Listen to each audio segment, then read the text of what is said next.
Hello everyone, how are you? This is Dr. Chavigar. Welcome to my channel Krishna Institute of Law. आज हम discuss करेंगे max weber की theory of bureaucracy. ये political science, चाहे आप civil के exam की प्रिपरेशन कर रहे हो या हायर लेवल पे आप पॉलिटिकल साइंस पढ़ रहे हो, तो ये बहुत इम्पॉर्टेंट टॉपिक है मैक्स वेबर की थ्योरी ऑफ ब्यूरोक्रेसी। आज हम इस थ्योरी के बारे में बताएंगे, इसकी कैरेक्टरिस्टिक्स बताएंगे और मैक्स वेबर की थ्योरी की क्या क्या क्रिटिसिज्म है उनको डिस्कस करेंगे। तो सबसे पहले हम बताते हैं कि मैक्स वेबर ने नौकरशाही पर अपने क्या विचार दिए हैं।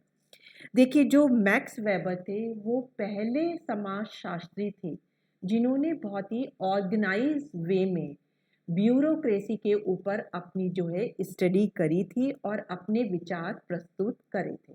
तो ये प्रथम समाजशास्त्री थे, तो इन्होंने बहुत अच्छे से जो है ब्यूरोक्रेसी को जो है बताया था। उनकी एक जो है उन्होंने एक बुक लिखी थी, उसका नाम था principle of social and economic organisation. ठीक है, principle of social and economic organisation. इस बुक में इन्होंने नौकरशाही के ऊपर अपना जो है विचार प्रस्तुत किए थे। जब मैक्स वेबर ने इस थ्योरी को लेके आए, उस वक्त इंडस्ट्रियल रिवॉल्यूशन चल रहा था, मीन्स औद्योगिक क्रांति चल रही थी।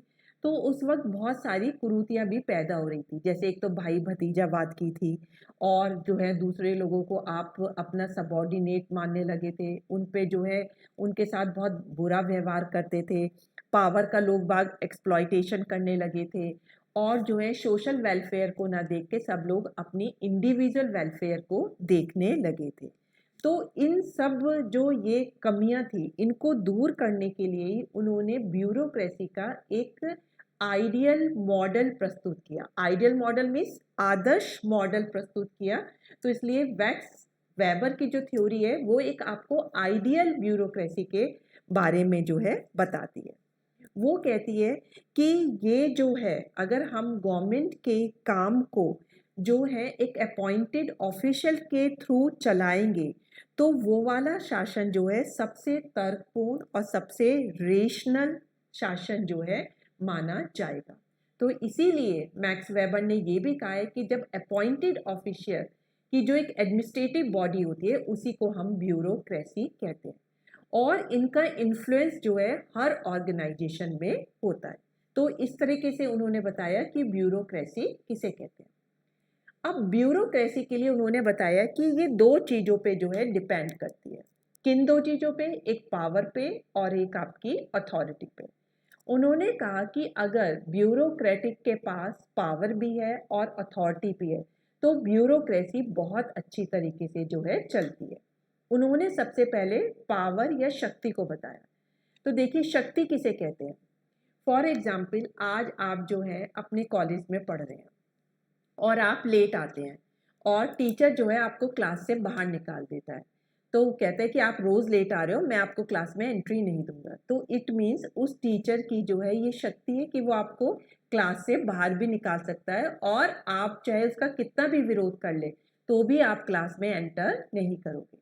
उसी तरह से अगर आप मिसकंडक्ट करते हैं क्लास में, तो या आप कॉलेज में मिसकंडक्ट करते हैं, तो प्रिंसिपल की ये पावर होती है, शक्ति होती है कि वो आपको 1-2 दिन के लिए कॉलेज से सस्पेंड कर दे। आप चाहे कितना भी विरोध कर लीजिए, कितने भी माफ़ी मांग लीजिए, लेकिन उसके पास ये पावर है। तो पावर क्या होती है कि विरोध कर रहे हो तो भी कोई दूसरा व्यक्ति आपके अगेंस्ट कोई भी आदेश को लागू कर सकता है। तो इट मीन्स उस व्यक्ति के पास शक्ति है। अब अथॉरिटी आता है सेकंड वर्ड, जिसे हिंदी में बोलते हैं सत्ता। अब देखिए, आपकी शक्ति को क्यों मानेगा? क्यों प्रिंसिपल ने ऑर्डर दिया कि आपको सस्पेंड कर दिया, आप क्यों मानते हो? क्योंकि उसके पास ये लीगल पावर है। जब आपके पास लीगल पावर होती है तो हम बोलते हैं कि आपके पास अथॉरिटी है। क्योंकि जो प्रिंसिपल की पावर्स हैं, उसकी जो ड्यूटीज़ है, उसमें ये है कि कॉलेज को उन्हें अच्छे तरीके से चलाना है। अगर आप कॉलेज में मिसकंडक्ट करते हैं, दूसरे को परेशान करते हैं, तो वो आपको पनिशमेंट भी दे सकता है, क्योंकि मैनेजमेंट ने उनको ये राइट दे रखा है। तो अगर कोई भी व्यक्ति कोई भी आदेश लागू करता है और उसके जो सबॉर्डिनेट होते हैं, उसके जो अधीनस्थ व्यक्ति होते हैं, वो उसको मानते हैं, क्योंकि उनको पता है कि अगर हम नहीं मानेंगे तो हमें पनिशमेंट मिलेगा। तो माना जाता है कि उस व्यक्ति के पास उस काम को या उस आदेश को लागू करने की अथॉरिटी है। तो अब आपको बिल्कुल क्लियर समझ में आ गया होगा कि पावर किसे कहते हैं और अथॉरिटी किसे कहते हैं। अब मैक्स वेबर ने बताया कि ये जो अथॉरिटी होती है ये 3 तरह की होती है।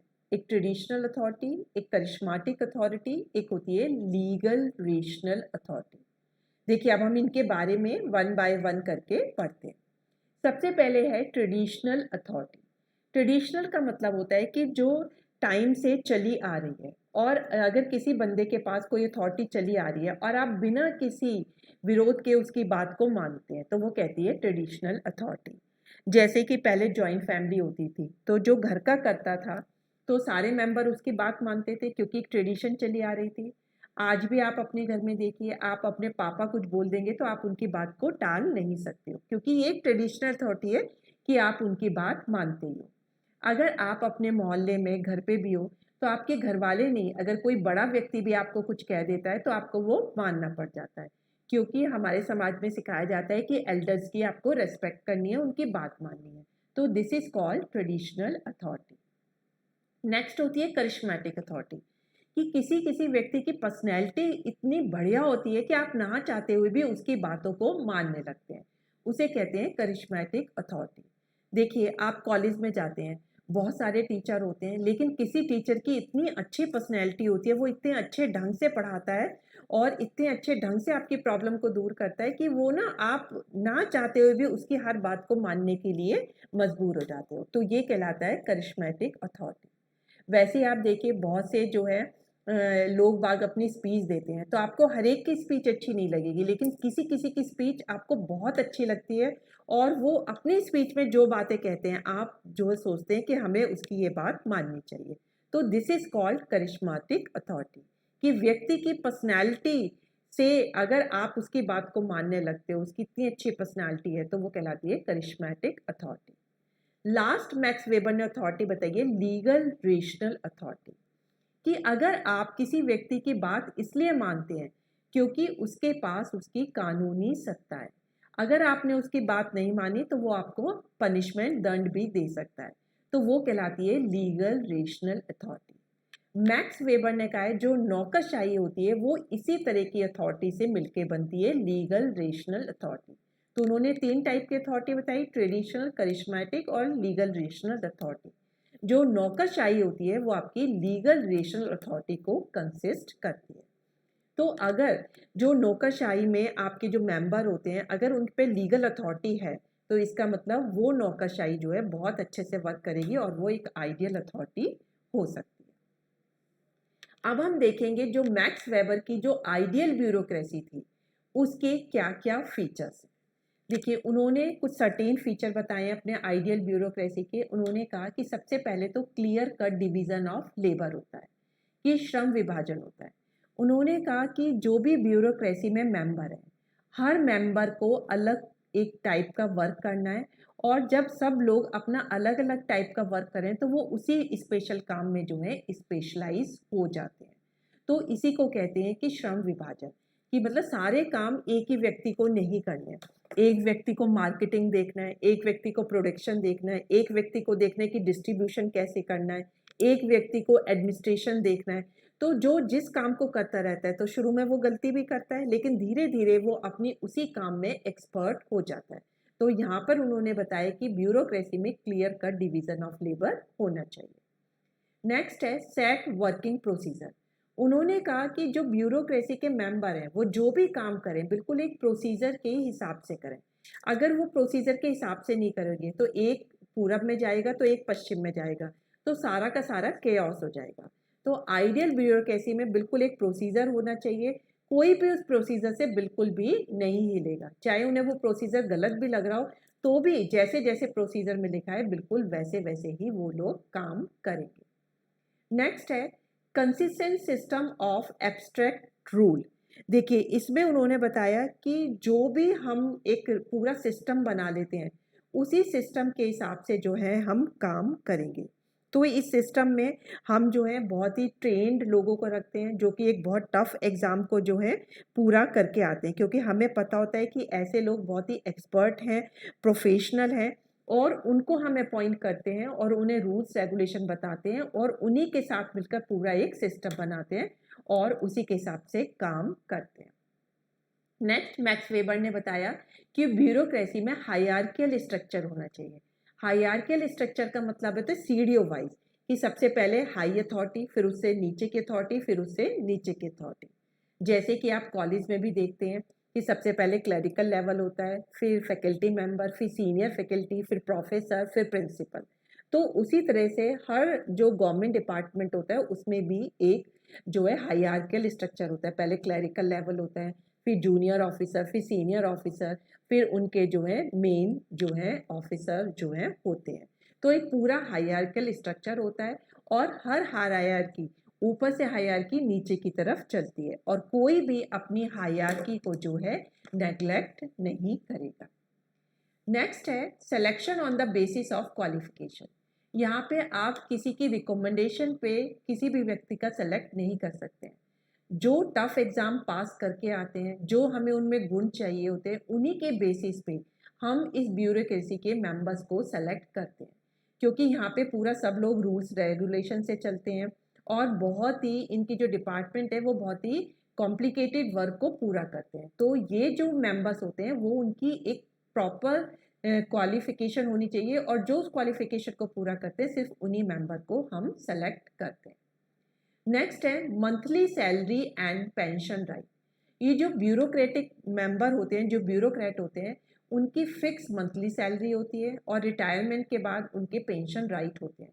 कोई भी उनकी सैलरी को कम नहीं कर सकता, उनके राइट को कम बढ़ती नहीं कर सकता है, क्योंकि इस तरह से वो जो है सिक्योर्ड हो जाते हैं और वो पॉलिटिकल न्यूट्रल हो जाते हैं। उन्हें पता है कि हमें अपना काम अच्छे से करना है, कोई हमें कुछ भी आदेश दे, जो रूल्स रेगुलेशन हमारे कॉन्स्टिट्यूशन में दिए गए हैं हमें उन्हीं से करना है और हमें किसी से भी नहीं डरना है। तो वो अपने आप को इंडिपेंडेंट फील करेंगे और काम को अच्छी तरीके से करेंगे। नेक्स्ट है इम्पर्सनल रिलेशन। यहाँ पे लोगों के पर्सनल रिलेशन नहीं होते। यहाँ पे कोई काम पर्सनल रिलेशंस के बेस पे नहीं होता कि कोई किसी का साला है या कोई किसी का फूफा है तो हम उसका काम जल्दी करेंगे। यहाँ जो काम होगा प्रोसीजर से होगा। अगर उसने पेपर पूरे लगाए हैं, उसके काम करवाने के लिए जो भी हमें चीज़ें चाहिए थी वो उसने पूरी प्रोवाइड करी है, तभी होगा। हम पर्सनल रिलेशन के बेसिस पे कुछ नहीं करते हैं, तो यहाँ पे सारा इम्पर्सनल रिलेशन होता है। नेक्स्ट है आपका ऑफिशियल रिकॉर्ड। तो यहाँ पे जो भी काम होता है सबकी पूरी फाइलें बनती हैं, पूरा रिकॉर्ड रखा जाता है। आप 10-20 साल बाद भी जाओगे तो भी आपको प्रॉपर रिकॉर्ड मिलेगा, क्योंकि उसी से हमें पता चलता है कि कहीं किसी काम में कोई गलती तो नहीं है, प्रॉपर सिग्नेचर से ही फाइल आगे गई है।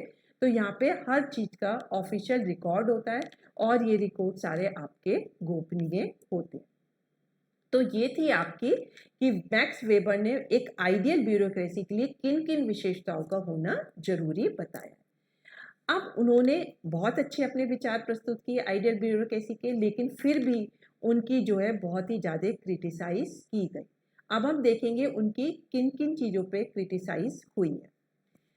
लोगों ने कहा, जो उनके क्रिटिक्स थे, कि स्ट्रक्चरल ओवर कन्फर्मिटी है। उन्होंने कहा कि उन्होंने एक स्ट्रक्चर बना दिया, एक सिस्टम बना दिया कि बहुत ही टफ एग्जाम करके जो लोग आएंगे वही अपॉइंट होंगे, तो वो रूल्स रेगुलेशन को फॉलो करेंगे।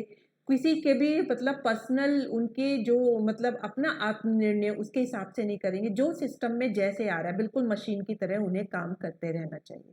आप भी देखिए, आपको कोई भी काम कराना है तो गवर्नमेंट ऑफिस में जाएंगे, एक बार में आपका काम होगा ही नहीं। वो बिल्कुल सिस्टम के हिसाब से चलेंगे। उन्हें अगर 10 बार आपको बुलाना है तो आपको 10 बार ही जाना पड़ेगा। तो क्रिटिक्स ने कहा इस तरीके से क्या है, ओवर कन्फर्मिटी के ऊपर उन्होंने ज़्यादा जो है जोर दिया है। इतनी ओवर कन्फर्मिटी भी जो है ठीक नहीं होती है। नेक्स्ट है नॉट फ्लेक्सिबल। ये बिल्कुल भी फ्लेक्सिबल नहीं है। देखिए, समय के साथ साथ इंसान का दृष्टिकोण बदलता है, उसकी प्रॉब्लम बदलती हैं और काम करने का तरीका बदलता है। लेकिन ब्यूरोक्रेसी में मैक्स वेबर ने कहा इनका एक प्री फिक्स सिस्टम है, प्री फिक्स रूल है, उन्हीं के हिसाब से करेंगे, तो इसमें फ्लेक्सिबिलिटी की बिल्कुल भी गुंजाइश नहीं रहती है। नेक्स्ट है more focus on means than end. देखिए ब्यूरोक्रेसी क्या होती है, ये लोगों की भलाई के लिए जो है काम करती है। जैसे सड़क बनवाने का काम, ब्रिज बनवाने का काम, income tax department, home ministry, railway department, ये सब क्या है, लोगों की भलाई के लिए करते हैं। लेकिन ये अपने रूल्स रेगुलेशन में इतने उलझ जाते हैं कि ये इम्पोर्टेंस उन रूल्स रेगुलेशन को देने लगते हैं, उस चीज़ पे नहीं देते कि ये रूल्स रेगुलेशन लोगों की भलाई के लिए बनाए गए हैं। तो लोगों की जो भलाई करना है अपने आदेशों से, अपने ऑर्डर से, उसको तो ये भूल जाते हैं। इनका सारा ध्यान इस पे रह जाता है कि हम इस ऑर्डर को पूरा, मतलब इस ऑर्डर को फॉलो हमें कैसे करना है, रूल्स रेगुलेशन को कैसे फॉलो करना है। तो ये मीन्स पर ज़्यादा फोकस करते हैं, ना कि जिस चीज़ के लिए वो मीन्स है उन एंड्स पे फोकस नहीं कर पाते। नेक्स्ट है रेड टेपिज्म। देखिए जब आपने सिस्टम बना दिया, मैक्स वेबर ने हायरार्की कह दी कि एक हायरार्की, तो आप चक्कर ही काटते रहोगे, पहले इस बाबू से दूसरे बाबू पे, दूसरे बाबू से तीसरे बाबू पे, फिर जो है जूनियर ऑफिसर पे, फिर सीनियर ऑफिसर पे, फिर सबसे बड़े ऑफिसर पे जाओगे। तो आप जो है चक्कर ही काटते रहते हो। आपकी फाइल जिसपे एक लाल धागा बंधा हुआ है, वो फाइल एक जगह से दूसरी जगह घूमती रहती है और आप भी चक्कर काटते रहते हो। तो इस तरह से रेड टेपिस बहुत ज़्यादा हो जाती है। तो जिस ब्यूरोक्रेसी से हम एक्सपेक्ट कर रहे थे कि यहाँ पे इतने अच्छे कुशल लोग हैं, लेकिन वो भी मशीन की तरह काम करते हैं, वो भी फाइल को एक जगह से दूसरी जगह करते हैं, तो इससे उन लोगों की कार्य कुशलता कम हो जाती है और लोगों का काम होने में भी ज़रूरत से ज़्यादा टाइम लगता है। नेक्स्ट है ओवर फॉर्मल। ये बहुत ज़्यादा जो है औपचारिकता में पड़ जाते हैं। इनकी में जो इनफॉर्मल कुछ भी नहीं होता है, इनके लिए कोई पर्सनल रिलेशन नहीं है, इनके लिए जो भी है सब एक फॉर्मेलिटी है। सब चीज़ें इन्हें रूल्स रेगुलेशन के हिसाब से करनी है, बिना रूल्स रेगुलेशन के कुछ भी नहीं हिलेंगे। चाहे कोई व्यक्ति कितना भी दुखी हो, कितना भी प्रॉब्लम में हो, लेकिन सबसे पहले अपने ये रूल पूरे करेंगे, उसी के बाद किसी की प्रॉब्लम को सुनेंगे। तो ये ओवर फॉर्मल बन जाती है। नेक्स्ट है कि इस टाइप की ब्यूरोक्रेसी, जैसे कि मैक्स वेबर ने बताई, ये बहुत ही डल, बहुत ही नीरस हो जाती है, क्योंकि यहाँ के जो लोग होते हैं वो एक मशीन की तरह काम करते हैं, वो अपने दिमाग से कुछ नहीं सोचते। जो रूल्स में लिखा है बिल्कुल उस रूल से इधर उधर नहीं जाएंगे, बिल्कुल वैसे ही लिखा है। अगर एक जगह कोई टाइपिंग मिस्टेक हो गई तो फाइल में वही टाइपिंग मिस्टेक चलती रहेगी, कोई भी उसे ठीक करने की भी कोशिश नहीं करता है, क्योंकि उसके नीचे जो है, उससे पहले वाले जो हायरार्की के लोग हैं उसके साइन है। तो ये बिल्कुल ही उन वहाँ पे काम करने वाले लोगों के लिए बहुत ही डल प्रोसेस हो जाता है। नेक्स्ट है फुल ऑफ कॉन्ट्राडिक्शन। देखिए जो मैक्स वेबर ने अपनी आइडियल ब्यूरोक्रेसी दी है वो विरोधाभास से परिपूर्ण है। उन्होंने वर्ड दिया आइडियल ब्यूरोक्रेसी, फिर उन्होंने टाइप ऑफ ब्यूरोक्रेसी भी बता दी। तो आइडियल तो हमेशा एक ही होती है। आप देखिए, अगर आपका कोई टीचर है, आप, क्योंकि बच्चे जो है टीचर से बहुत ज़्यादा इन्फ्लुएंस होते हैं, तो आपका एक ही तो आइडियल होगा कि भाई इसके पढ़ाने का प्रोसेस बहुत अच्छा है, ये बच्चों की प्रॉब्लम बहुत अच्छे से सुनता है। तो इस तरह से आप किसी टीचर को आइडियल मान लेते हैं और आपके जीवन पे उस टीचर का बहुत ज़्यादा इफेक्ट होता है। लेकिन एक तरफ तो मैक्स वेबर अपनी ब्यूरोक्रेसी को आइडियल कह रहे हैं, आदर्श कह रहे हैं कि इसी टाइप, दूसरी तरफ वो टाइप ऑफ ब्यूरोक्रेसी बताते हैं। तो ये अपने आप में बहुत ज़्यादा कॉन्ट्राडिक्शन से भरी हुई है। नेक्स्ट है नॉट बेस्ड ऑन रिसर्च। उनकी ब्यूरोक्रेसी किसी भी रिसर्च पे बेस नहीं है। जब उन्होंने अपनी आइडियल ब्यूरोक्रेसी बताई, उन्होंने कहा कि सिर्फ हम जो है एक क्वालिफिकेशन उसको पूरी कर लेता है तो उन लोगों को ही यहाँ पे अपॉइंट करेंगे और वो लोग ही जब गवर्नमेंट के काम को करते हैं तो उसी को ब्यूरोक्रेसी कहते हैं। तो ये किसी भी रिसर्च पर बेस्ड नहीं है। जबकि आप देखिए, ज़रूरी नहीं है कि उससे, तो हमने देखा है कि रेड टेपेस भी बढ़ जाती है, ओवर फॉर्मल भी हो जाते हैं। तो ज़रूरी नहीं है कि ऐसी ब्यूरोक्रेसी जो उन्होंने बताई है वो आइडियल हो। और भी उन्हें रिसर्च करनी चाहिए थी, वहाँ का सिस्टम कैसा है, वहाँ का एटमॉस्फेयर कैसा है, लोगों की वो डिमांड को कितनी जल्दी पूरा करते हैं, इन चीज़ों पे भी रिसर्च होनी चाहिए थी। तो मैक्स वेबर ने जो है इन चीज़ों पे कोई रिसर्च नहीं करी है, तो उनकी जो ये आइडियल ब्यूरोक्रेसी की अवधारणा है वो रिसर्च पर बेस नहीं। नेक्स्ट है आपका डिपार्टमेंटलिज्म। जो मैक्स वेबर ने ब्यूरोक्रेसी बताई है उन्हें उन्होंने डिफरेंट डिपार्टमेंट में बता दिया है। अब जो एक डिपार्टमेंट के लोग होते हैं वो अपने आप को उस डिपार्टमेंट का शहंशाह मानते हैं, इसीलिए वो दूसरे डिपार्टमेंट के लोगों से कोई भी कोऑर्डिनेशन नहीं करते हैं, ना ही वो दूसरों की इंटरफेरेंस अपने डिपार्टमेंट में चाहते हैं। वो सोचते हैं हमारे रूल्स हैं, हमारी फिक्स सैलरी है, हमें कोई निकाल नहीं सकता, तो जो हमारे डिपार्टमेंट ने कह दिया हम वही करेंगे, हमें दूसरों को कोई सपोर्ट नहीं करना है, कोई कोऑर्डिनेशन नहीं करना है। तो उनके अंदर एक एम्पायर बिल्डिंग की टेंडेंसी हो जाती है, जो लॉन्ग टर्म में लोगों के लिए बड़ी हार्मफुल होती हैं, क्योंकि उससे लोगों का काम अच्छे से नहीं होता, पब्लिक प्रॉपर्टी का लॉस होता है। तो ये जो डिपार्टमेंटलिज्म की फीलिंग है, ये जो एम्पायर बिल्डिंग की फीलिंग है, ये लॉन्ग टर्म में बड़ी डेट्रीमेंटल हो जाती है। आप भी देखिए कि अगर रेन वाटर हार्वेस्टिंग है, तो आप देखेंगे बारिश होने के बाद कहीं कहीं रेन वाटर हार्वेस्टिंग लगती है, तो भाई बारिश के पानी को संग्रह करने के लिए तो ये जो है एक आपस में डिफरेंट डिपार्टमेंट का कोऑर्डिनेशन होना चाहिए कि बारिश का जब मॉनसून सीजन उससे 2-3 महीने पहले जगह जगह जहाँ पे पानी भरता है वो वाटर हार्वेस्टिंग सिस्टम लगाई जानी चाहिए, ताकि बारिश का पानी जो है आराम से ज़मीन के अंदर चले जाए। लेकिन कोई भी इस तरफ ध्यान नहीं देता है। सेम वे आप देखिए, पहले सड़कें बनेंगी, फिर सड़कें खुद जाएंगी, कभी तो बिजली के तार डल रहे होते हैं, कभी नाले बन रहे होते हैं। तो आपस में डिफरेंट डिपार्टमेंट में कोई कोऑर्डिनेशन ही नहीं है। नहीं तो पहले आपको जो सड़क निर्माण का डिपार्टमेंट है, बिजली डिपार्टमेंट को या जो ड्रेनेज करा रहे हैं उनको वहाँ पे बात करनी चाहिए कि हमें ये करना है, आप कब सड़क बनवाएंगे। तो उसी हिसाब से तीनों डिपार्टमेंट को कोऑर्डिनेशन में रखना चाहिए। सड़क बनी और आपने गड्ढे खोद दिए तो सड़क का बनना ना बनना तो बेकार रहा। तो ये सब जो है डिपार्टमेंटलिज्म की वजह से ही होता है। लास्ट इसकी क्रिटिसिज्म थी कंजर्वेटिव। तो ये जो ब्यूरोक्रेट होते हैं ये बहुत ही कंजर्वेटिव हो जाते हैं, क्योंकि उन्हें तो रूल्स मानने हैं। अब समय के साथ साथ क्या बदलाव हुए हैं, कुछ नहीं हुए हैं, उन्हें कुछ नहीं देखना है।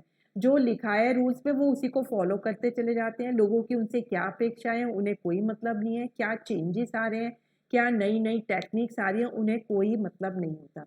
जो लिखा है वो तो मशीन की तरह उसे काम करते रहते हैं। तो वो नए चेंज को अडॉप्ट करने में बहुत ही रेसिस्टेंस दिखाते हैं, क्योंकि वो काम एक ही ढर्रे में काम करते करते काफ़ी कंजर्वेटिव हो जाते हैं। तो इस तरीके से हम देखते हैं कि हमने देखा मैक्स वेबर ने आइडियल ब्यूरोक्रेसी की अवधारणा में बताया कि ये जो है लीगल रेशनल अथॉरिटी की वजह से जो है डेवलप होती है। इन्होंने इसकी कुछ करेक्टरिस्टिक बताई कि अगर ये करेक्टरिस्टिक होंगे तो वो आइडियल ब्यूरोक्रेसी कहलाएगी। लेकिन बहुत सारे क्रिटिक्स ने जो है इनकी क्रिटिसाइज भी करी है कि इनके ये पॉइंट है क्रिटिसाइज के, क्योंकि हम देखते हैं कि ये ब्यूरोक्रेसी की जो है आइडियल ब्यूरोक्रेसी पे खरे नहीं उतरते हैं। तो आई होप कि आज आपको मैक्स वेबर की ब्यूरोक्रेसी की थ्योरी बिल्कुल अच्छी तरीके से क्लियर हो गई होगी। अगर आपको मेरा ये लेक्चर अच्छा लगा तो मेरे चैनल को सब्सक्राइब जरूर करिए, ताकि आपको पॉलिटिकल साइंस से रिलेटेड सारे इंपॉर्टेंट टॉपिक पे जो है वीडियो लेक्चर मिल सके। और आप इसे लाइक जरूर करिए और अपने फ्रेंड सर्कल में शेयर करना मत भूलिए। So that's all for today lecture. Thank you very much.